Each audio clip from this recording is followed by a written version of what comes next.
Do you know the TV show that brings to you the decision makers who determine and shape the country's policies and programs? Bottom Line is the show to watch. Well, join Asmi Uba as it brings to the table movers and shakers of society and policymakers whose decisions have direct impact on your lives. Bottom Line comes up every Thursday at 7 p.m. Well, the program is Bottom Line from the Sierra Leone Broadcasting Corporation. Now let's start with Program. Founded in 1960, the Sierra Leone Bar Association has a proud heritage as the premier institution for those in the legal profession advocating for justice and lawyers and speaking out for the masses on key national issues. Over the years, many say national politics had crept into the association, especially by supporters of the two main political parties who are also very influential and active in the bar.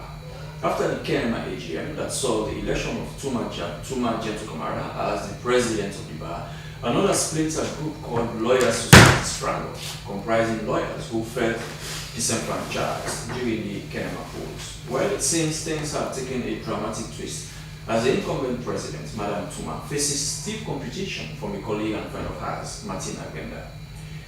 If everything had gone as planned, the elections would have been held, but an indefinite postponement was issued by the executive citing logistical challenges, a move that some members of the bar have described as unconstitutional. Many have voiced their concerns, while some have openly spoken out, others have done so through letter to the bar. Victor Lansana is a member of the bar, and a few days ago, he wrote a letter raising some concerns over the delay of the election and other issues. Well, another letter we saw also was the one from the learned Attorney General and Minister of Justice, raising fundamental issues over the delay of the election. Well, it is now topical in the country. Many people say this is not the bar they had expected. Welcome to the Bottom Line. Thank you so much for being here. Okay. As a member of the bar and as someone who has always advocated for human rights, let's look at the are there any human rights issues going on presently in what is happening in the bar election? Of course, definitely. Human rights are divided into three categories. But then, we have the fourth generation of rights, which are the civil and political rights, and the second generation of rights, which are the economic and social rights, and then the third generation of rights, which are the development rights. So what we can focus on today in respect of the Bar Association, are the civil and political rights, specifically one, the right to participate, the right to vote and be voted for, the right to association. These rights are what are at the moment really at the fore if you want to discuss the issues of the bar vis-a-vis human rights generally. Okay. Yes. And these are fundamental issues, these are germane when it comes to the bar. And for example, few days back, the executive of the current bar issued an indefinite postponement of the election, citing logistical challenges. Now let's look at that aspect within the law that governs the association, the constitutional awards, and the human rights aspect of it. Yeah, well, the Sierra Leone Bar Association is, we normally say, is the oldest bar association in Sub-Saharan Africa. Dated as far back as 1960.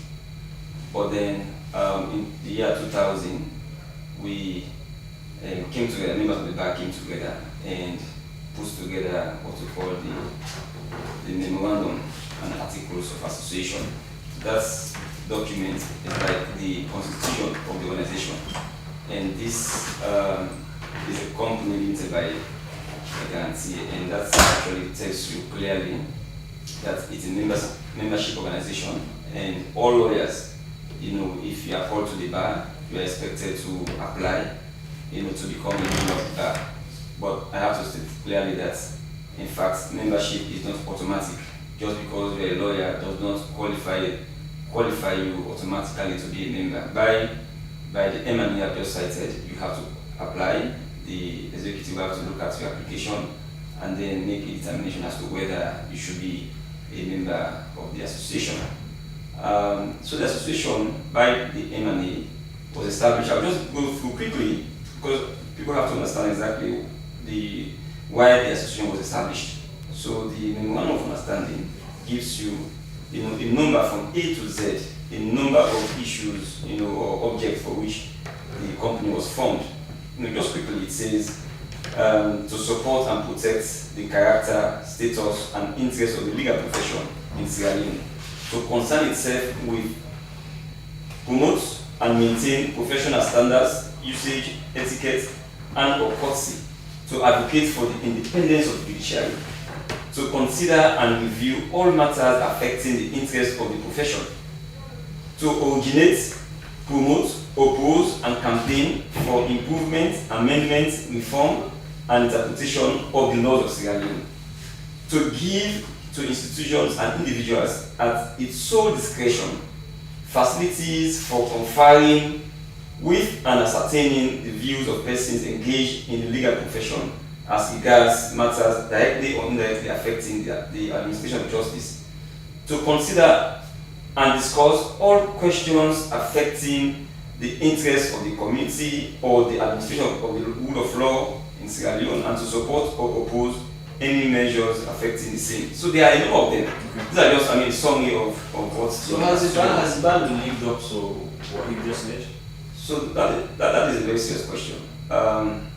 We have had our highs and our lows, and if you put that in terms of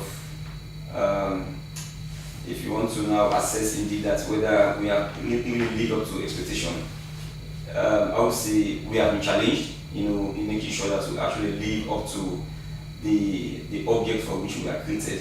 And that is why for a very long time, not just today, not just yesterday, the bar, had a number of issues to grapple with internally, whether it's about individual interest or political interest and so on and so forth. So you recall, for instance, in 2015, we had an opportunity to speak through to power when the former president dismissed, the vice president. The bar was supposed to gather and look at the issues, because as you have read, or as I've read, it clearly stated that we can give interpretations on issues. We are formed to promote the rule of law and constitutional governance. But I still recall there was no consensus on that. Yeah, Members of the bar convened a meeting, but there was no consensus. Yes, we did convene a meeting. You guys split. Yeah, we are splitting right in the middle. We did convene a meeting, and unfortunately, like I said, individual interest, political interest, prevented us from coming out of that meeting with a position representative of the bar, which is the conscience of the people in terms of the rule of law. So since then, or even before then, but that was really, the climax of the disunity or the division of the bar. And that particular day, clearly showed how divided the bar was, in terms of politics. But fast forward. Well, after that, the Supreme Court gave its ruling, and it endorsed what the former president did. And from hindsight, had we actually, come out with a position paper, Do you think you would have influenced? I'm sure that, of course, the bar association is very, very powerful in Sierra Leone, anywhere in the world. And you have heard from the M&A, there are several other provisions, or reasons why we are set up. If we had come out, the Supreme Court would have read our position, because it's not in one man's position. It is the position of the Sierra Leone Bar Association. And if you look at the composition, it's a mixture of a number of people who are well versed in constitutional law, administrative law, which were actually the issues that were surrounding the dismissal of the vice president by then. So I'm sure the Supreme Court will have looked at that position and then will have advised itself. So are you claiming that was the beginning of political interference into the bar? Well, that actually was like the climax, if you like. It was the climax which actually showed clearly that there was a political divide within the bar. I'm sure it may have started way before then, but it was managed before 2015. But in 2015, it's now really the obvious, we are very, very. And since that time to now, things have not gone better. We have been grappling with this, and you see what happened in 2024, 2 years ago. That was like, I said 2015 was like a climax, but 2024 was like an explosion of the disunity or the divide at the back. It has not gotten better, since 2015, and it is something we have to speak about. We have to be really sincere about. We have to, come out and say we have done wrong. We have gone wrong. It's time for us to now look at. Is that sincerity really existing? Because if you hear some of the discussions that are going on now between and among members of the bar, many look at it from the angles of the green versus the red. When you hear certain lawyers speak, you know the angle which they are coming from. I mean, sadly, that's the reality. And after the Kenema election, we saw the emergence of the Lawyers Society. They have been given all sorts of names, all sorts of tags and what have you. And they have now become a counterbalance to the Bar Association. But let's be clear. There is no harm in belonging to an association or a political party or any organization, so to speak, because as a matter of fact, it's a constitutional guarantee. I think somewhere around section 26 of the Constitution, it gives the opportunity to every Sierra Leonean to choose to belong to any association, any political party, as the case may be. So whether it is lawyer society or it is whatever society you call it, people have the right to belong. But my position has been, when you belong to an external institution, an external association or political party as it may be, that should not prevent you from ensuring that you implement, you execute, the mandate of the bar, as you have had me read from the M&A. So clearly, I've seen a situation where people have not been able to actually deliver based on maybe their personal interest or their lineage with political parties and so on and so forth. So while I say it is given that you can belong to a political party, but if you vie to become an executive member, of the bar association, you have a professional obligation to make sure that you implement and execute the purpose or the object for which the bar was actually established in the first place. No, but what you know is sometimes it's very challenging, it's very difficult for someone who aligns or who belongs to a political party and that person ascends to the position of the president of the bar or secretary general or what have you. And let's say, the party in power is the party that person belongs to. And there comes a time when the bar has to take a position on a key national issue. You think the president or the executive or the president or whatever would have the courage or the guts to challenge, to take on that kind of decision, for example? Well, for us as lawyers in law, we have to call good conscience. Okay, we operate on the law, whether it's the constitution or statutes, generally, or the common law, but there's also discretion and good conscience. So if you know that your constitution, your own personal constitution, cannot allow you, if you belong to a political party, that cannot allow you, to be able to execute, to be able to fully implement the mandates of the association as highlighted in this M&A, then you should not ascend to that position. It's as simple as so is it not high time the Sierra Leone Bar Association revisited its own M&A or control or whatever? For example, now I'm a member of SLAJ, but in our SLAJ constitution, those who hold political positions are not eligible to run for positions in SLAJ because we don't want to be compromised. Yes, so is it not high time the did that? Yeah, I agree with you. It is high time we actually started thinking of, reviewing our M&A. This is 2000. The year 2000 it was done. But it's a good document, by the way. But then, if you look at the broader perspective, there are thousands, if not millions, of people who vote in national elections, but they are not card-carrying members of political parties. Yes, they vote. Okay, so that tells you that it's not to say you are a member of a political party still will not solve the problem if you are not a member. You cannot be a card-carrying member of the political party, but you can still have some soft spots for a political party. You can have some kind of lineage to the political party, even though you are not a paid-up member of that political party. So I think it's really about the individual who knows that as a lawyer, the M&A guides you. Before you vie, you have known exactly that this is what the M&A calls for.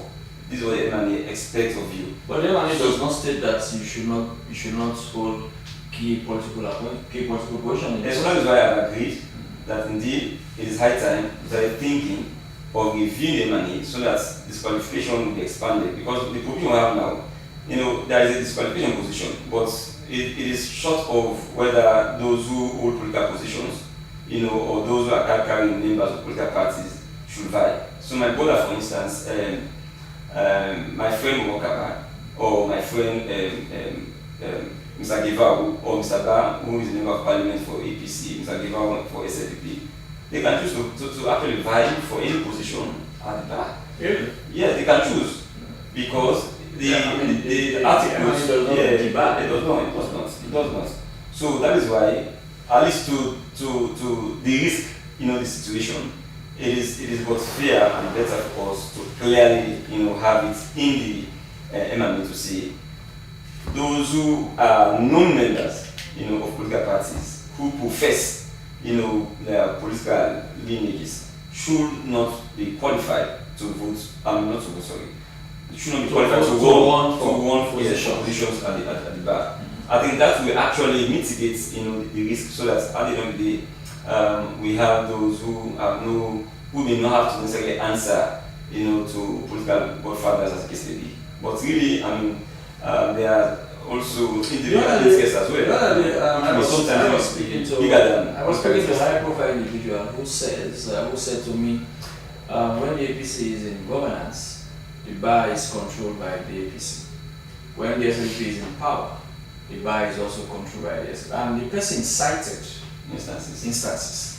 He said when the APC were in governance, he cited names, those who held positions, the presidents and what have you. They were strong non-APC members. And when the SLP also came, he cited names according to him. So people say the bar is a powerful institution that each government wants to have a control of it. Do you see it that way? For me, for the life of me, I don't think politicians really, they always want to control things that are really instrumental, things that actually support their views or their positions. So they will fight to control SLAJ or SLB Association or any other influential institution. So you don't fault them for that, because that is they live for votes. But you should have the guardrails. Exactly. So internally, that is the advocacy. Internally, as professionals, we should be able to have mitigating factors, like I've said just now, which should actually prevent very obvious members who are very clearly partisan, even if because the arguments will come to say, oh, we're producing a party card. That man may not have a party card, but he may even be much more partisan than the one who has who carries a party card. So you see, so if you begin to say disqualification is by those who hold party cards, then you may also be missing the point.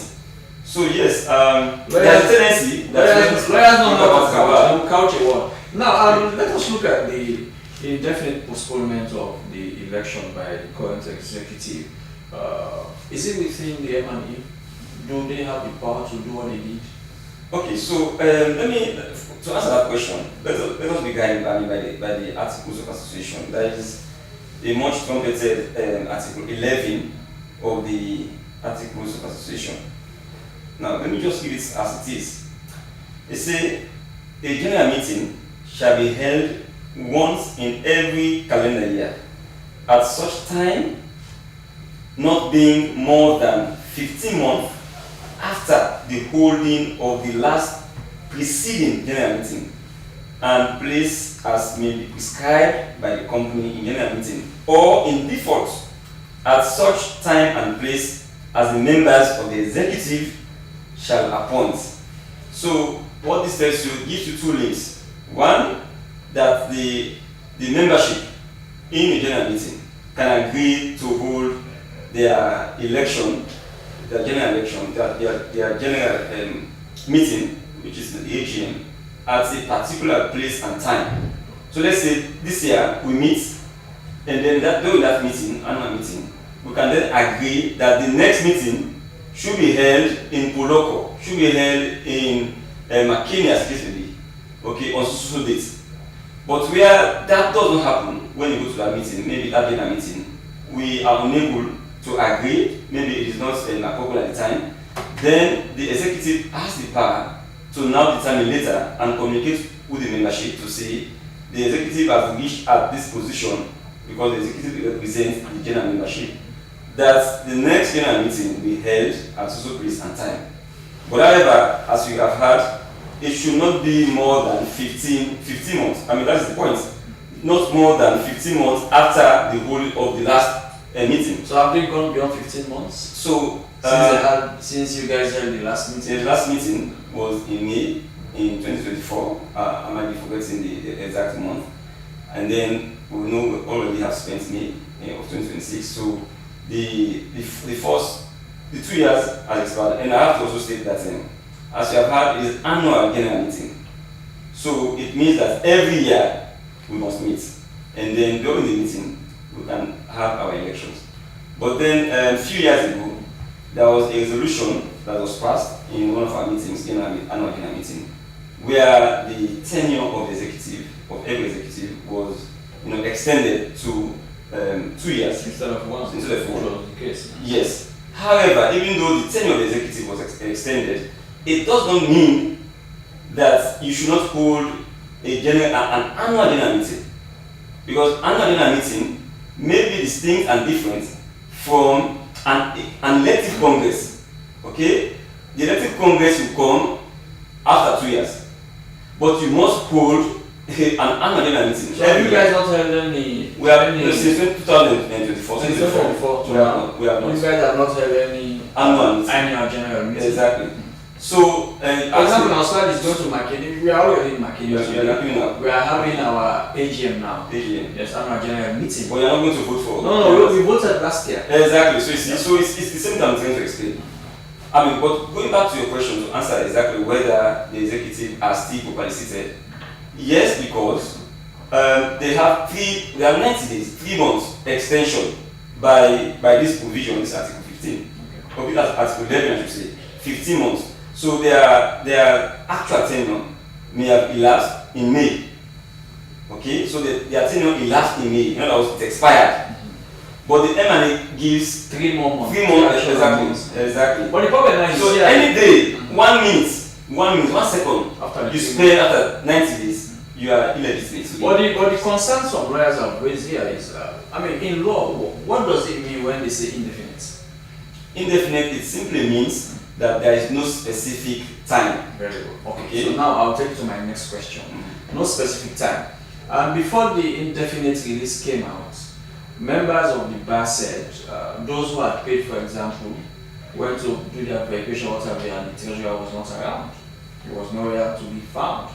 And later, the issue of indefinite came out, citing logistical challenges. The fear that some lawyers I have spoken to, some lawyers have now is maybe the executive will just come maybe next week to say the election is this week.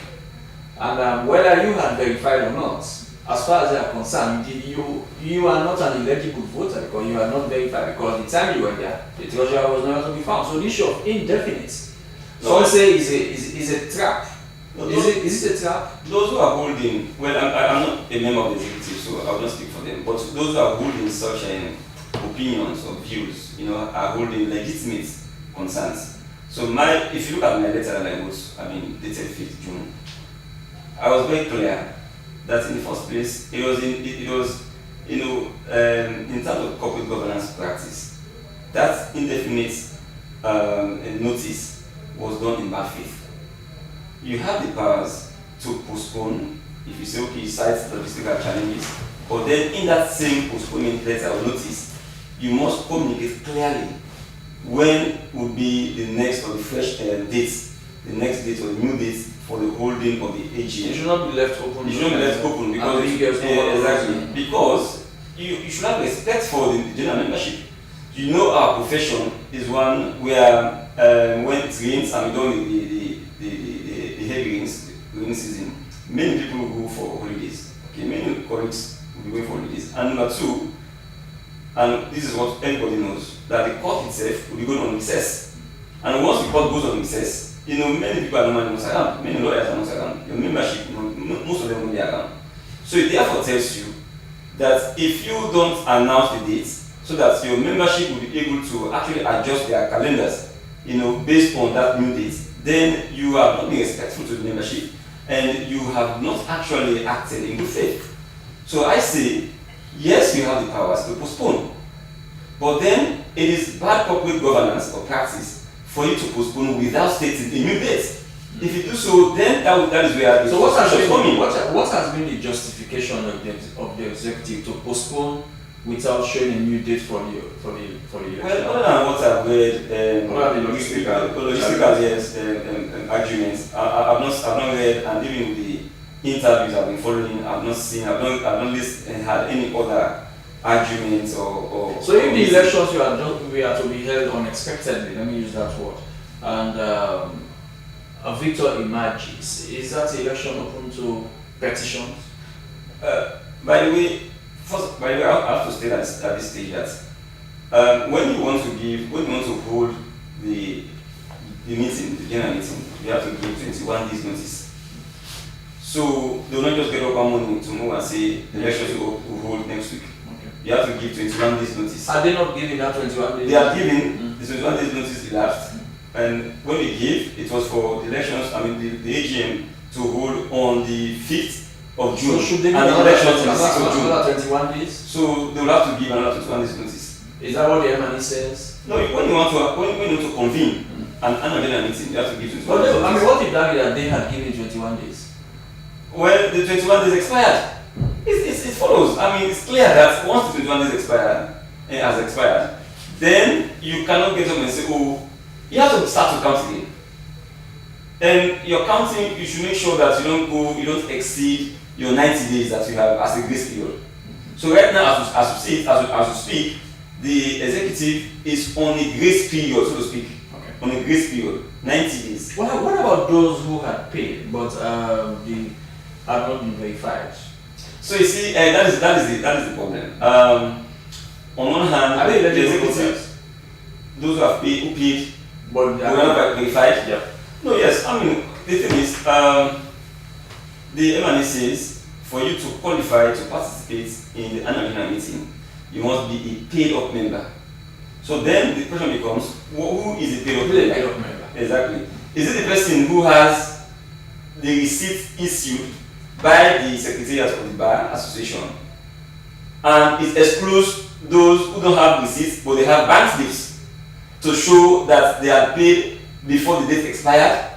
So I would argue that both of them are qualified, because if I have paid, into the proper account, and then because of issues emanating from the Secretariat, not by my own fault, you have failed to give me a receipt, to issue me a receipt, and then you turn out to say later on, oh, I have not produced the SMBA receipt, therefore I should not be eligible. No, you cannot, because I have paid, and the bank slip is proof of payment. So what about those who have not paid, and we are expecting that maybe an extension has been made, but maybe knowing how politics normally operates. This is very interesting as you know. No, I mean, do you know why it's interesting? The notice says we are postponing because of what? Logistical challenge. Yeah? Okay. We would expect that when you say logistical challenge, it includes, finances. Maybe the financial situation is not enough, something like that. And now members come to say, okay, we want to pay even beyond this 21 days that you are giving, because now you are postponed. So you should follow If you have postponed, then also you should be able to open the gates, open the doors, so that others will come, to register. Is that what the MNE says? Because you realize everything you do, you want to anchor it on the law. Yes, yes. So you give out 21 days. And now, so look, I've just said, if you come out later on and announce a new date, it will be another 21 days notice. So that means, if that original 21 days notice was the period within which people could register, they could have registered, everybody is supposed to actually register when the year begins, okay, at the commencement of every year. But normally, lawyers will wait until an election date or AGM date is announced. That is when people register. That is the normal. So if you put out another date, another notice, then it is expected that you also open the door so that people will just register, those who did not register initially. Okay. So, it follows that you have to just allow people to register. Because again, you are saying you are constrained logistically. So if you are constrained logistically, people want to come and give you money. Will you stop them from giving you money? See, this is power struggle. I know. And also, we saw another letter from the Landed Attorney General, and he also raised he has some concerns, but another concern other people have is the bar answerable to the Office of the Attorney General? So when you say answerable, it has some really legal meaning or connotation. The Attorney General and Minister of Justice we normally refer to that office, or the individual, the holder, as the titular head of the bar. It's like a ceremonial head. But there is really nowhere, I'm not saying anywhere, that's in the laws that says that the Attorney General should kind of exercise supervisory role, over the bar. So I think, to me, that that ceremonial role should be played in such a way that you have to engage the membership of the bar. You have to, now that there is an impasse, if you like, let me put it that way, summon them and sit down and discuss the issues. Okay, when you sit down and discuss the issues, it is better than actually giving out, audition out directives. But that office has to be respected because it is the kind of the highest office. It is a constitutional provision. I know it is there as the principal legal advisor to government. Okay, but then we, as every lawyer, it is mandatory. I really want to use that word mandatory to respect the office of the Attorney General and Minister of Justice. And if there is anything contrary to that, then it's something that every lawyer should firm at. I have looked at the letter from the AG and the one that, the reply that came from the President. So on one hand, I would say that the AG would have better approached the issue by summoning the executive, as titular head of the bar, and then discuss the issues. Maybe even also at a later date, also summon the leading candidates, and then discuss the issues, and then we have a headway, other than giving some certain directives. But then, looking at the response from the President, I look at it as, I view it as, it was disrespectful, the way how issues were handled. Sometimes you really have rights, but the way you express them, it's like even at home, as a child, you may have rights, okay, but then the way you express that right to your parents or your guardian becomes the problem. Or generally, as societies and communities, we know that we have to be respectful to certain individuals, to elders, to authorities, to offices created by particularly the Constitution. So I think the President should have found a better way to communicate. Look, I could have, if I were the President, I could have instead opted for me to meet with the AG when I see that letter, other than again putting pen to paper and trying to show that I am sitting on the vantage point, or I know the law as the case may be. So these things, people have to approach issues really in a very Are these calm signs- and modest way. Are And that's my these, own- are these not always- signs that things are very shaky in the bar now? Who's denying that? Who's denying that? I mean, anybody who's denying that really. But if you look at some of the issues that the Attorney General raised, some people say these are legitimate concerns. They are very legitimate. Yeah, so as the head of the bar, then the holder of that or the Attorney General, one would say, has the right to ask those questions, to call the bar if the bar wants to drift. And in this instance, many say the bar has drifted, so someone has to call them home. There should be that big brother or that elderly man in the room. Maybe one will say that's how the AG has acted now. Yeah, but the thing is, if you can act, but there are different ways to act. Like I said, if I were in that position, I would have said someone, the executive, and let us have a discussion, other than really writing. Because when you write, you expect a reply. And if I were in the position of the president, even though this is a letter that has been addressed to me, I would have opted, for a sit-down discussion, other than also writing in black and white to the AG. And the tonation that was used, the diction for me, was discourteous to the AG. I mean, clearly discourteous. So she could have done it in a better way. So that is, really my view, the AG should not have really actually written and put out those directives. And the president should have been much more modest and much more respectful in her reply. The program is Bottom Line from the Sierra Leone Broadcasting Corporation. With me, Asmi Uba. You are watching Bottom Line. We are discussing the political impasse in the Sierra Leone Bar Association. Mind you, the election should have been held, but a postponement was issued.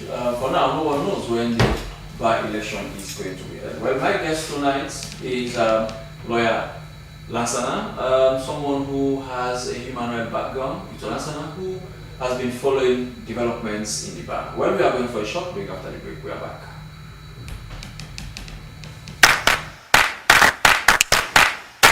Do you know the TV show that brings to you the decision makers who determine and shape the country's policies and programs? Bottom Line is the show to watch. Well, join Asmi Uba as it brings to the table movers and shakers of society and policymakers whose decisions have direct impact on your lives. Bottom Line comes up every Thursday at 7 p.m. on SLBC TV, Channel 31 with Asmi Uba. Bottom Line on SLBC TV, the program you can't afford to miss on SLBC TV Channel 31. Join me now. The show that touches every aspect of society as we leave no stone unturned. It's Bottom Line, only on SLBC TV.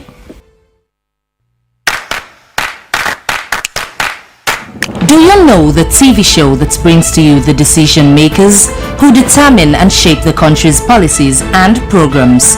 Bottom Line is the show to watch. Well, join Asmi Uba as it brings to the table movers and shakers of society and policymakers whose decisions have direct impact on your lives.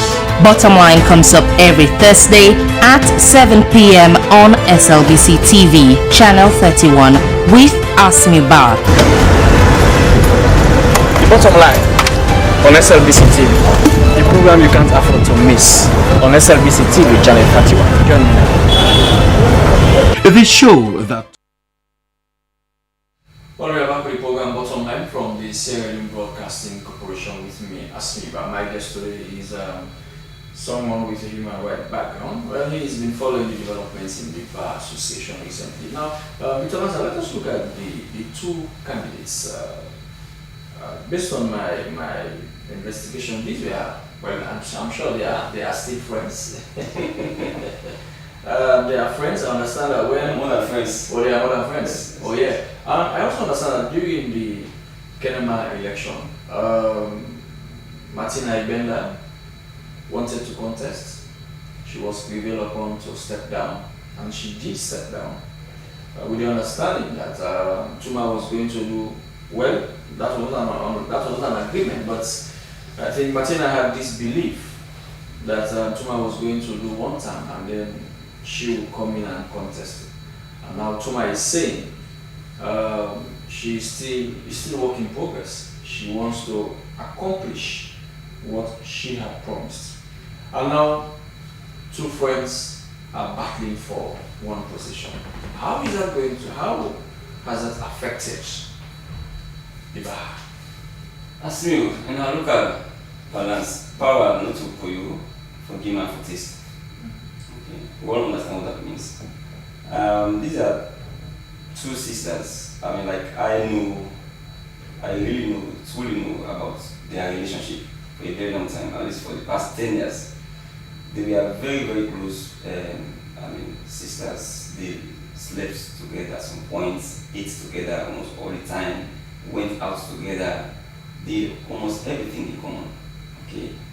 And what we have now before us is when kind of friends having the same interest, and when we have interest coming together, conflicting, it's normally a very serious issue. I understand, yes, in 2024, Martina had an intention of running, but she later, because she was actually serving in the executive. Yeah. She was serving in the Michaela Swallow-led executive. I think, yes, she was the treasurer.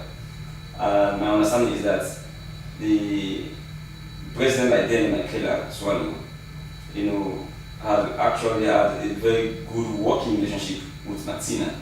So her recommendation, was for Martina to succeed. But what's happened behind the scenes? At the end of the day, we realized that Martina did not continue. Tuma came up, Tuma ran, and Martina was supportive because she was the person who, was at secretariat, managing payments of subscriptions of dues as a treasurer. So she set all the things together at that material time. I'm sure, everybody wants to grow, everybody wants to have new challenges. So this time around she has come out to say, oh, I'm running. And unfortunately, Tuma believes that she has started some good work which she wants to complete. And you understand that she has talked about so much about her intention to have a permanent structure for the bar situation, which to my understanding she has actually acquired through the help of the executive, acquired a 2-term piece of land, and she has been mobilizing resources. I remember that during the last we had a meeting also where some of us have been pledged.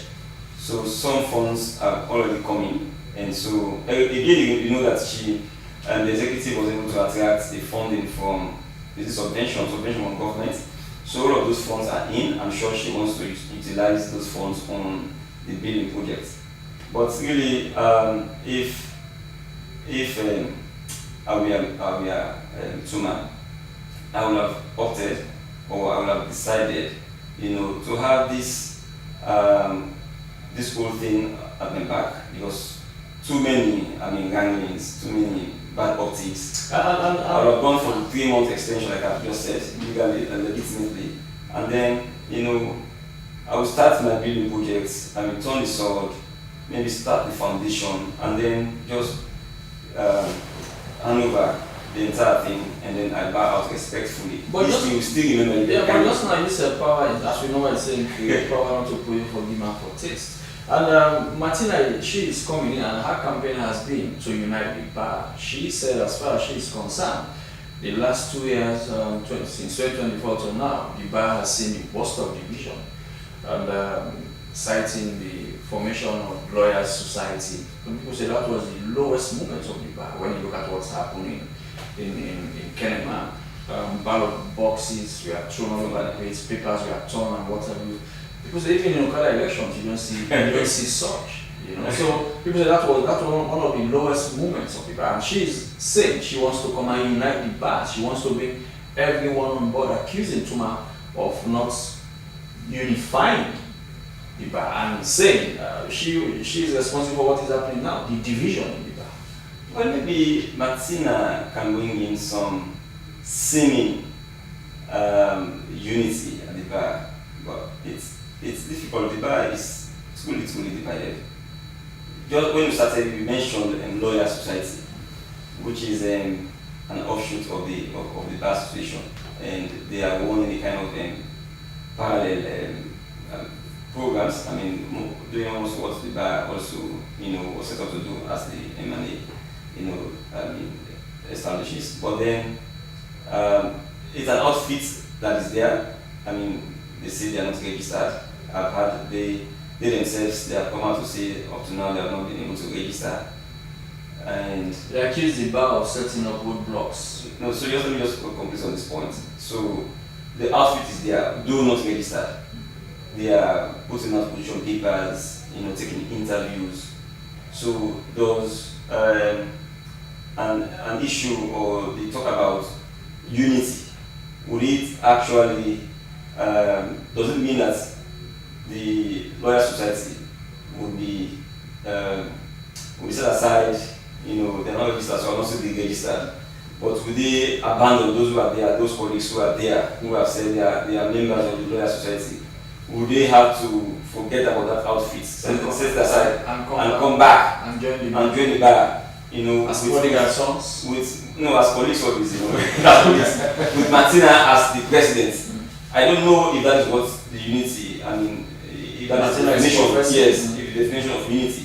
I would really love to hear Martina on how, the question, how would you unite the bar? But that's very smart, that's very smart of her, because she knows the bar is in deficit in terms of unity. So that's what many members want to hear now. Unity, and they were accused too much of not making much efforts to unite the bar. Though she would say no, she had reached out, she had given an olive branch, but the olive branch was not received by the others, was not handled by the other side. Yeah, as far as I know it, there would be a seeming unity if, well, how do I put it as unity? There will be members of the Lawyer Society, or those who are sitting on the fence. They would begin to associate themselves with the bar once again if the entire executive, that the current executive, if the entire executive is voted out. Yes. So that is what I understand. I talk to a lot of lawyers. I am in court almost all the time. Is that your thinking, your belief as well? Forming conversations and having. No, is that what you believe? That's what believe in that if the current executive is voted out and fresh faces, fresh names come up, those who are going to come. So my belief, what I would go for is that we can really have a mix of an executive, or a blend of an executive. You can have this person being the president, this other person being vice president, someone else from another, like Camp also being Secretary General, the other one being Deputy Secretary General, as case may be. I mean, get a blend or a mix of, an executive, like if you say call it a unit kind of unity government, which caters for all shades of opinion. That will actually kind of restore the unity that's in Martina. Is that possible now? Is that possible now when the battle line has been done? So that is why I said I want to listen to Martina to actually tell me whether she is able to, what is how? I mean, how can she answer the how? How would you be able to unite the bar? Will you be able to bring in a blend? Will you be able to get Lawyer Society to disband, to set it aside, and then get all of them again to come back fully, into the bar association where they actually belong? Because this is the premier institution, and it is the one that is recognized by the Constitution of Sierra Leone, the Legal Practitioners Act, and all other statutes. When you say, for instance, the SLDC board, they say a lawyer appointed or elected by the Bar Association. When you talk about this other board, pharmacy board, whichever board, they say the Bar Association. So this is the legitimate body that, all of the laws of this country, no, if I would say that, put it that way, but it is the one that has been recognized by the laws of Sierra Leone. So I would love to see how you'll be able to bring in all of those other colleagues. Very brilliant colleagues, very eminent colleagues, and some of them are really We've been together for a long time. I don't know if they intend, to come back. But here also, I listened to one of the interviews from the incoming president.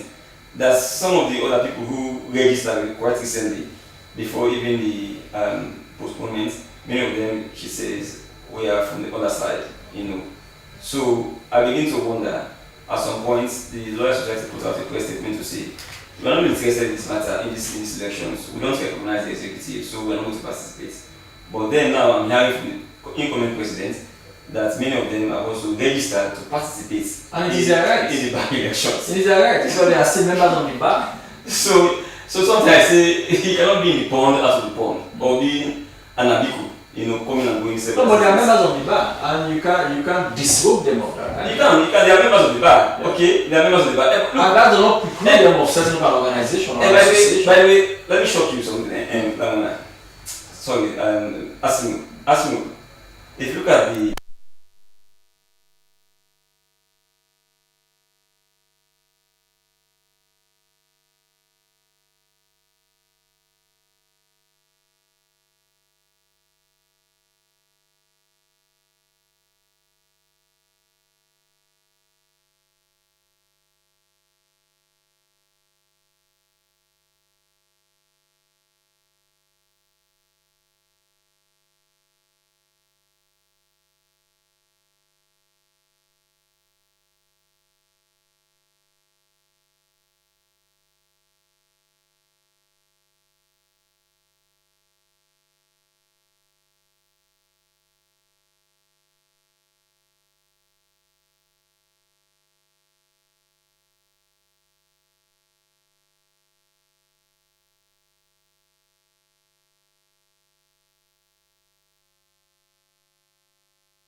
a member of the bar by being admitted and enrolled, but not necessarily automatically as a member of the association.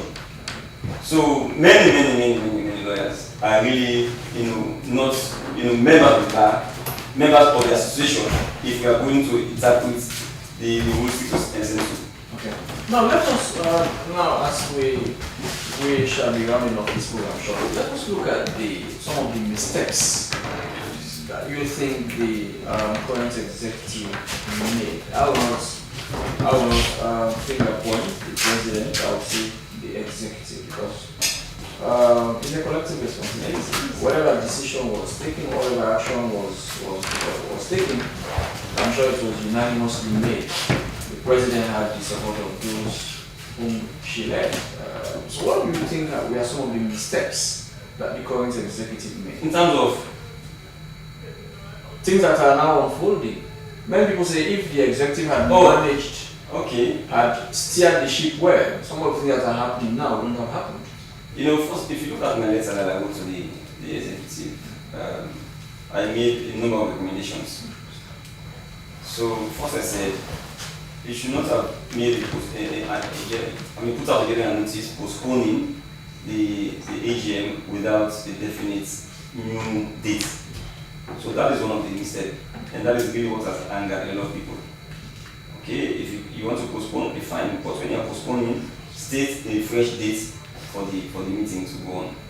And then number two, I think also that when they started having this issue about the secretariat not being open or the seats not being, payslips not being received for processing, it also raised an eyebrow from members of the association, some members of the association.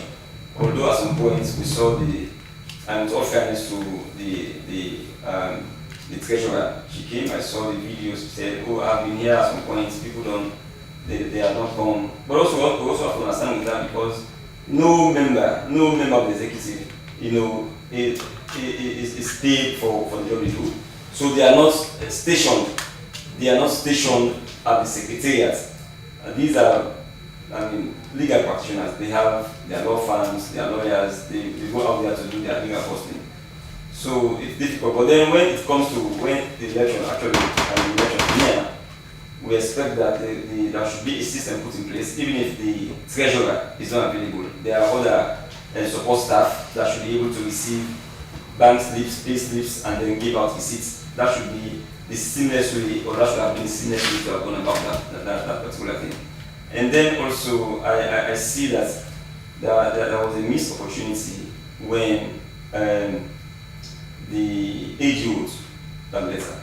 The AG wrote, I think that should have been an opportunity for the executive to have met the AG, as titular head of the bank, and discuss the issues with him, together with the executive, and you map out the way forward. Do you think they still enjoy the confidence of the titular head of the bank, this current executive? Well, I will not speak for the titular head of the bank because I don't advise him. I don't work with him. As in the non-sitting office, I don't work for law firm department, so I cannot speak for him. But if I were in this position, based on the kind of letter that I may have received, that particular letter, I would take offense. I would take offense in a way, and the letter is all over the social media. So do you think the two-man executive, do you think they made the necessary efforts to unite the bar after the Kenema Convention? To be fair with Tuma, I think she has done, she has taken a number of approaches, making sure that unity is achieved. I remember, I've listened to her interviews. She has said that in many of the programs that the executive, had conducted, during these past 2 years, they have been inviting, those lawyers who get agreed following the Kenema elections. But she says that people don't actually acknowledge invitations. They don't show up in programs, and she also made mention. I am, by the way, I am the General Secretary of the General Legal Council, the council that actually regulates the law profession. So I'm aware of one of the efforts that the former chairman of council, of the General Legal Council, Mr. Banya TNC, he actually called, all three parties or all three factions following the elections, to a meeting where I was there, I attended the meeting, but it didn't actually end well, and ever since things have not been able, to actually, we are not able to address the issue. And then also the former AG, Mr. Mohamed Tawali, also had made that effort, where he called the parties to a roundtable discussion. But my understanding is that it also did not yield any fruit. So she said she has been reaching out, but sometimes. And sadly, should I say sadly, or even the seniors in the profession, the senior lawyers, have taken sides. Some are with the Bar Association, some are with Tuma, some are with Martina, some are with Lawyers Society. So it's more complicated than one can imagine. It is, and how it is difficult for you to pretend over the tools, or peacemaking when you're taking sides. It is quite difficult. I remember when this whole incident started, even before we went to Kenema, there was a group of past presidents who went ahead to sign a particular public notice or press statement or so, aligning with one group or something. I just can't remember clearly the content of that. And then what we actually went in. So it now became a difficulty when we convene, for instance, at the level of the General Legal Council. If you had signed up to a particular notice, how would you, as a member of the General Legal Council, come back to try to mediate between the parties when you are already taking sides? So it is difficult. A lot of people, senior lawyers, are taking sides. But there are still, I can tell you, there are still senior colleagues that we actually, the profession has respect for. There are still senior colleagues that can really, if they want to, maybe they are afraid to come out, but there are still very senior colleagues that are very, very respectable, who can take the lead and make sure that this whole thing is addressed once and for all. But even the Chief Justice, maybe has a role to play in this case. Well, not one I know of, but maybe just use this medium So I mean, you know, to call on him. normally what's the role of the CBA in all of this? I mean, when the bar association is in this kind of crisis, like the Attorney General is the titular head. No, the role that the CBA would have played was prior to the year 2000. Before the year 2000, you know, the law that existed, the Council of Legal and Education Act, which is really still in existence, 1989, but then it has been amended. There were provisions that it was the Chief Justice who would assign, approve, enroll, admit, lawyers to go to the bar, and so on and so forth. Basically regulate the profession, which is what the GS is now doing. Okay? Exactly.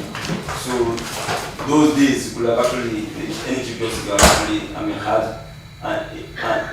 maybe what I would call an entrance legitimacy. But now his hands may be tied, any Chief Justice will have his hands tied, but can play a moral role. Can play a moral role because before anybody becomes a judge, you are once a lawyer. Yeah. And the bar association is a body of lawyers. So as the Chief Justice, you actually can play a moral role by calling the bar executive and even the leading candidate aspirants, and get to understand the issues and see how you can intervene and get this thing. Is the bar heading for more cracks, more breakups, more breakaways after the next election? No. The only thing that will prevent that is if we hold free and fair elections. I'm quite certain. So this whole issue about unity and people talk about unity, my own position is that let's just go by the M&A. Whosoever comes to power, whosoever is in the office, let's just do what the M&A says. I'm sure other members will just come naturally to the association. But Victor, look at the. I wish we. When you do what the man is possible, that is what will actually unite the bar. Let us do what the M&A says. Now, look at the Kenema election. While some of your members stayed in Bo, I think they were told that voting was going to start at 10 or so, or what. They left in good time, according to them. On their way to Kenema, they would they found a truck at the middle of the road. On the road, and there was nobody who could have arrived in Kenema in good time. So those who went late to Kenema did not have the opportunity to vote. Some of them claimed that was an action done to disenfranchise them. And people said that was the bane. That is the effect of what the bar is now. So if you are calling for free and fair, people said free and fair election should have been held in Kenema. They say what happened in Kenema was a sham, was a kangaroo, was far from being free and fair. I remember I was in the hall, and then that information came to the hall, and then the program started. So when I got the information, and then I raised a point of observation. Okay, I said we cannot start this program now, although the agenda speaks to this fact. But then number one, we have had this information about some people being dragged back on the way.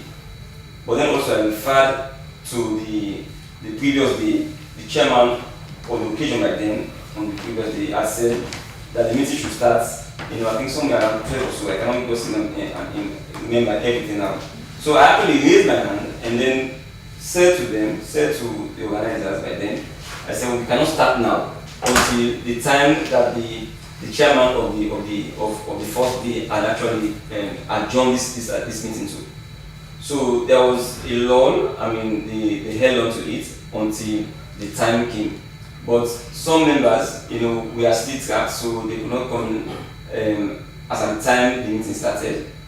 So I was the one who first came up, and then because I had followed discussions, on social media.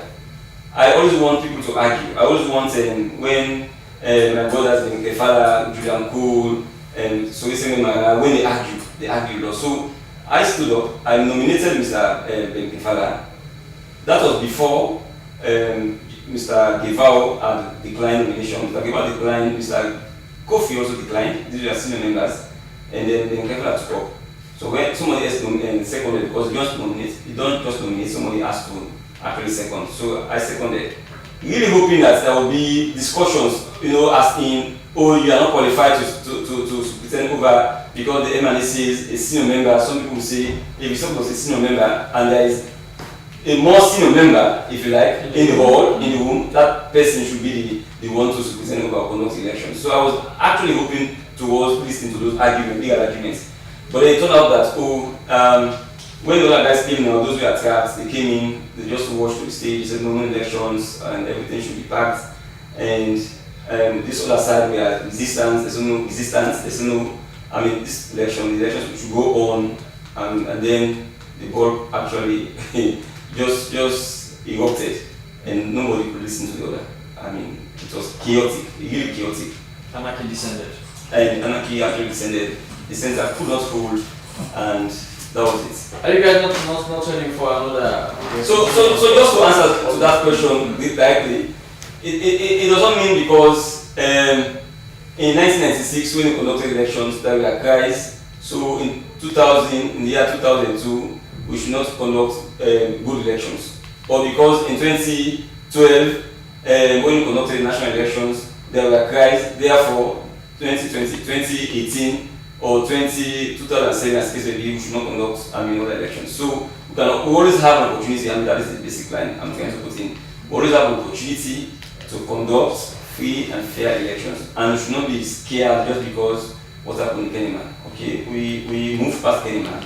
It is time to rebuild, it is time to heal the wounds, it is time to come together and really promote what MNA actually established the best solution to do. Thank you very much, Victor Lansana. Well, that's a very good note to end today's edition of the program Bottom Line. Well, that's how we end this show. My guest tonight, we have delved into developments in the Sierra Leone Bar Association. Well, for now, no one knows when the next election is going to be held. The executive has 3 months, so after that, within that 3 months, I think a date should be announced. Well, till we join you again for a fresh edition of the program Bottom Line next week. I have been your host, Asmiba. Thanks to the rest of the team, to my colleagues who have worked behind the scenes to ensure that this program is brought to you. Till we join you again next week for a fresh edition. God bless you. Goodbye.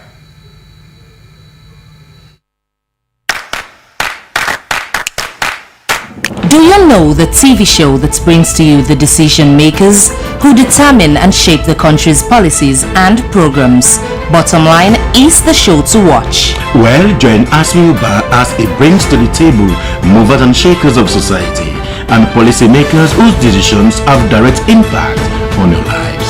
Bottom Line comes up every Thursday at 7 p.m. on SLBC TV, Channel 31 with Asmi Uba. Bottom Line on SLBC TV, a program you can't afford to miss on SLBC TV Channel 31. Join me now. The show that touches every aspect of society as we leave no stone unturned. It's Bottom Line, only on SLBC TV.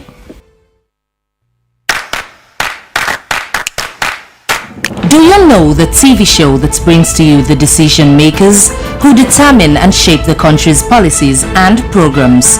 Bottom Line is the show to watch. Well, join Asmi Uba as it brings to the table movers and shakers of society and policymakers whose decisions have direct impact on your lives.